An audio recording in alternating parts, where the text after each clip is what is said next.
आजकल मैं देख रहा हूं कि लोग अपने पिता के प्रति बिल्कुल भी वफादार नहीं। आप बाप बेटे का रिश्ता एक ऐसा रिश्ता हो गया जिसकी कोई भी समाज में वैल्यू नहीं है। जैसे कि मैं आपको एक उदाहरण से बताता हूँ। एक गरीब पिता था, उसके 3 बच्चे थे। एक बच्चा थोड़ा होनहार काबिल था, तो उसने अपने बच्चे को पढ़ाया लिखाया। बच्चा होनहार काबिल था तो उसको बीएसएफ में नौकरी लगी, फौजी में नौकरी लगी। वो फौजी बन गया, डिफेंस का जवान बन गया। और आज नौकरी के 5 साल बाद उसने अपने इनकम से एक दिल्ली में प्लॉट ले लिया और वहीं पर अपनी शादी वादी के लिए अपना गृहस्थ जीवन है। ससुराल पक्ष के साथ मिलकर उसने गृह प्रवेश का प्रोग्राम रखा। प्रोग्राम से 4 दिन पहले उसने पिताजी को फोन किया कि पिताजी, मैंने एक दिल्ली में मकान लिया है, आपको समय हो तो आ जाना। पिता ने क्या जवाब में क्या बोला कि बेटा, तुम्हारा मकान तो मुबारक हो, मेरे पास समय नहीं है तुम्हारे यहाँ आने के लिए। लेकिन ऐसी लाइन बोलने से पहले आप सोचो कि पिता को कितना आहत हुआ होगा। इसी लाइन को अगर वो बोलता कि पिताजी, आपकी कृपा से मैंने मकान लिया है, आपको आना चाहिए और आपका वेलकम है, आपको आओ, नहीं तो मैं गाड़ी भेजता हूँ, आपको आना ही पड़ेगा। तो ये लाइन होनी चाहिए। या पिताजी के साथ मिलकर उन्हें रजिस्ट्री करानी चाहिए, मकान लेना चाहिए, ससुराल पक्ष के अलावा अपने खुद के बाप के साथ लेना चाहिए। लेकिन ऐसा नहीं हुआ। ऐसे ही मैं आपको एक और कहानी बताता हूँ। एक बंदा था, वो इंजीनियर है। अभी 2 साल पहले ही उसको इंजीनियर बना, कंपनी में नौकरी लगी, अच्छा खासा पैसा कमाया उसने।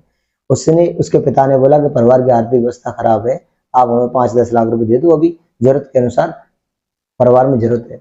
उसने अपने पिताजी को पैसे नहीं दिए। अपनी मेहनत की कमाई, जो उसको मेहनत की कमाई बता रहा था, उस मेहनत की कमाई से उसने कार खरीदी, अपने अपने पर्सनल शौक मौज पूरे किए। पिताजी ने बोला कि तुमने गाड़ी खरीद ली, तुम्हें थोड़ा घर के बारे में सोचना चाहिए। तो उसने बोला, मैं अपनी मेहनत से कमा के खरीदी है, कोई आपके पैसे से नहीं लिए। लेकिन उस गधे को, उस मूर्ख को कौन बताए कि पिता ने तुझे पढ़ा लिखा के इंजीनियर बनाया है। तेरे साथ से परिवार को चलाने के बाद, परिवार की अपने जीवन के सारे शौक मौज छोड़ते हुए तुझे पढ़ाया लिखाया, काबिल बनाया, और आज तू 2 साल की कमाई को ये दिखाता है कि मैंने अपनी मेहनत से कमा के गाड़ी ली। वो आज भी तेरा साथ छोड़ दे तो तू बर्बाद हो जाएगा। लेकिन आवाज नहीं है, समझते नहीं है। कल्चर कैसा हो गया, माता पिता भी फोकस नहीं देते। जब ये घटनाएं हो जाती हैं तब फोकस देते हैं।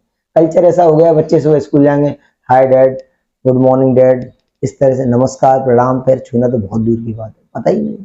और इसको हम हाई एजुकेशन बोलते हैं। तो मैं आपको बताऊं कि पितृभक्त बनो। पितृभक्ति देखो क्या होता है। समाज में 3 तरह के पितृभक्त हुए। एक रावण, रावण का बेटा मेघनाथ पितृभक्त था। एक महाभारत में अभिमन्यु पितृभक्त था। एक श्रवण कुमार, अपने अंधे माता पिता का पितृभक्त था। देखिए, पितृभक्त बनने का अर्थ मेरा यहाँ पर यह बताना है कि इन लोगों को पता था कि हमारे माता पिता कैसे हैं और इनके साथ रहते हुए हमारे जीवन बर्बाद होगा, तब भी ये लोग भगवान अपने माता पिता के साथ रहे। जैसे कि मेघनाथ, मेघनाथ में वो काबिलियत है कि उसने साक्षात इंद्र को जीता था। उसके पास अजय रथ था, उसे कोई हरा नहीं सकता। लेकिन देवी शक्ति जगत जननी माता को अपहरण करने के बाद मेघनाथ को पता था कि इसने साक्षात आग को हाथ लगाया है, ये पूरी लंका को जला देगी आग, और जला चुकी थी। मेघनाथ सेकंड लास्ट नंबर पर आया, उसके बाद लास्ट में रावण आया है। मेघनाथ को पता था पूरी लंका का विध्वंस हो चुका है, तब भी अपने बाप के कहने पर और राम जी से युद्ध लड़ने गए। आपको पता भी होगा ये कहानी के लक्ष्मण शक्ति लगी और सब कुछ हुआ, लास्ट में मेघनाथ मरा भी। मेघनाथ को पता था कि इस अग्नि में कूद रहा हूं, उसमें मेरा विनाश होगा, मेरी मृत्यु तय है, लेकिन अपने पिता की आने के लिए, पिता की भक्ति के लिए कूद गया। उसका सिर्फ और सिर्फ एक ही नियम था कि अपने आज तक उसने अपने पिता की बात नहीं काटी। ऐसे पितृभक्त, उन्हें पता था कि हम गलत हैं, तब भी पिता की बातों मानते। ऐसे लोग थे। ऐसे पितृभक्त बनना चाहिए कि अपने पिता का हर जगह पे सपोर्ट करना। दूसरा, मैं आपको अभिमन्यु, अभिमन्यु को पता था कि मैं चक्रव्यूह में जाऊंगा तो वापस नहीं आऊंगा। उसे ऑलरेडी पता था, क्योंकि उसे वो ज्ञान ही नहीं पता था निकलने का। तब भी पिता की एब्सेंट में, पिता की आन के लिए, अर्जुन की आन के लिए अभिमन्यु कूद गया। और उस वीर की गाथाएं आपने जगह जगह पढ़ी होंगी, जगह जगह सुनी होंगी कि कोई अभिमन्यु नाम का वीर था, एक 14 साल का योद्धा जो कि चक्रव्यूह में कूद गया था। उसे बहुत सारे योद्धाओं ने मिलकर मारा था, जिसमें गुरु, द्रोण, कर्ण, दुर्योधन जैसे बड़े बड़े, कृपाचार्य जैसे बड़े बड़े योद्धा थे, उन्होंने सबने मिलकर मारा था। एक के मारने की तो बस की बात ही नहीं थी। ऐसा योद्धा, उसे पता था कि मेरा मृत्यु तय है, वो भी अपने पिता की भक्ति में लगे।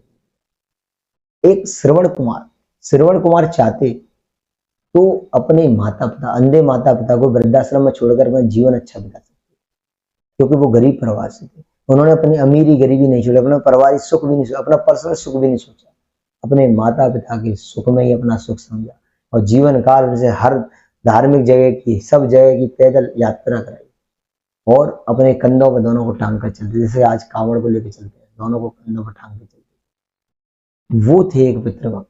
जब तक माता पिता जीवित हैं तब तक मेरा अपना कोई सपना नहीं, ये होनी चाहिए पितृभक्ति। जब तक माता पिता मुझे दे रहे हैं, मैं आज माता पिता को देने योग्य हुआ तब तक मैं देता रहूंगा।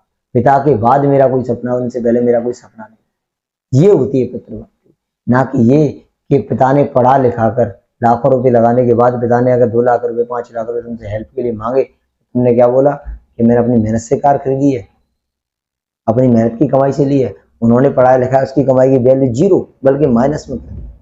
आप अपने डिफेंस जवान बनने के बाद, सरकारी नौकरी लगने के बाद आप पिता को बोलते हो कि आपको समय हो तो मैंने दिल्ली में मकान लिया, आ जाना। ये कल्चर है। लोगों को चीजों को समझना चाहिए, जानना चाहिए। पिता ही एक ऐसा व्यक्ति है जो आपको चाहता है कि आप उससे ऊपर जाएं, और यही कारण है कि उस किसान बाप ने सोचा था कि मेरा बच्चा डिफेंस का जवान हो। यही कारण है कि आम बाप ने सोचा था कि मेरा बच्चा इंजीनियर बने। हर बाप चाहता है कि मेरा बच्चा ऊपर तक जाए, मुझसे ऊपर जाए। आपके चाचा, आपके भाई, आपके मामा, आपके मौसा, आपके रिश्तेदार, अड़ोसी पड़ोसी, कोई नहीं चाहता कि आप आगे निकलो, लेकिन एक पिता है, वो चाहता है कि मेरा बेटा मेरे से ऊपर जाए, मैं उसके द्वारा जाना जाऊं। वो इतना चाहता है और आप उस पिता को जवाब देते हो कि मैंने दिल्ली में मकान लिया, आपको जरूरत हो तो आ जाना। ऐसा नहीं करना चाहिए। चीजों को समझना चाहिए, जानना चाहिए। आप रावण के बारे में आपने सुना होगा, लेकिन मेघनाथ के बारे में नहीं सुनना चाहिए। मेघनाथ को सिर्फ इतना नहीं जानना चाहिए कि मेघनाथ ने लक्ष्मण शक्ति दी थी। मेघनाथ को ये जानना चाहिए कि वो महापितृभक्त था। हमें ही पितृभक्त बनना चाहिए। जब तक माता पिता है, जब तक हमारे जीवन का कोई सपना नहीं होना चाहिए। तो मित्रों, आज का मेरा वीडियो यही तक था। वीडियो को लोगों को समझाना था कि माता पिता की सेवा कैसे की जाती है। वीडियो को लाइक करना, चैनल को सब्सक्राइब करना, साइड में बेल आइकन जरूर दबाना, और वीडियो अच्छा लगा हो तो कमेंट बॉक्स में जरूर बताना। तो मित्रों, मिलते हैं किसी अगले वीडियो में। जब तक के लिए हरे कृष्णा।